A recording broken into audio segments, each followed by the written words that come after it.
This parenting video is based on the article Parenting 678, written by Dr. Thomas Way. We often heard that when a child is in primary school, they tend to listen and obey their school teachers more than their parents. But this trend changed once they entered secondary school, as they will be more influenced by their friends or schoolmates more than their teachers or parents. Most of the time, parents will notice these behavioral changes. However, most parents continue to play the same role, similarly as when their kids were born, without realizing that these behavioral changes are occurring in their child's life. Parents may have a challenging time to communicate with their kids if they do not make any changes in the relationship or communication methods. This will incite the kids to evade from their parents, especially if they are easily influenced by the negative elements from their friends or the environment they're in. Therefore, this will create a rift between parents and child, and as a result it will be more difficult for the parents to restore the once loving and good relationship with their kids again. It's just like a sail moving further away from the port without the navigation system. With the realization of the above scenario, it shows us that as parents, we should and must play our roles well. We cannot use the communication method with 6 years old and continue to use it with a 12 years old or a 18 years old child. It simply will not work, and may result a sour relationship between the child and their parents. Long-term effects can create negative outcome. I have seen how a mother and daughter relationship deteriorates. It's because the mother is reluctant to play her role as advised in Parenting 678. She insisted that her daughter, who is a teenager, must always adapt to her style.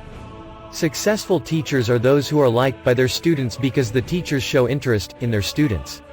And in return, students show their interest of the particular subjects that was taught by the teachers whom they like. What about successful parents? And now, the question is how to apply Parenting 678 into your life as parents. Humans are flexible and should not be rigid. Parenting 678 serves as guidelines for concerned parents. It's every parent's dream to have a good relationship with their children, especially during their growing up years. Powerful technology and human brain research shown teenagers' brain works differently from both a child's and an adult's. It displayed a transition from dependence to independence in a youth's life. Welcome to Parenting 678. What does it mean? Well, when you add 6, 7 and 8, you'll get the total number of 21. Therefore, this represents the first 21 years of our child's life. The Parenting 678 principle is to guide us on how to communicate and raise our kids by executing different type of communication methods at different ages. Age group are divided by 3 categories, the first 6 years. It starts from the day a child is born until he or she reaches 6 years old. The second 7 years. It starts from 7 years old until they reach the age of 13 years old. The third 8 years. It starts from 14 years old until they reach adulthood, and that is 21 years old and above. The first 6 years is love and care year. Let them have all your love and care. Ensure that they are well fed and not hungry. Ensure that you hug them more, as hugging is a form of security assurance for this group of kids. Care for them. Attend to their need. This group can't take care of themselves. Don't command them because they will not fully understand what you've said. It's our role as parents to attend to them, as this group of children will not have the wisdom of taking care of themselves. Always remember that they need love and care. Unconditional love and care. The second 7 years is play and teach. This age group start from 7 years old to 13 years old. At this stage, it's the time to create a better and closer bond with your children. Parents should spend more time to play and teach their children.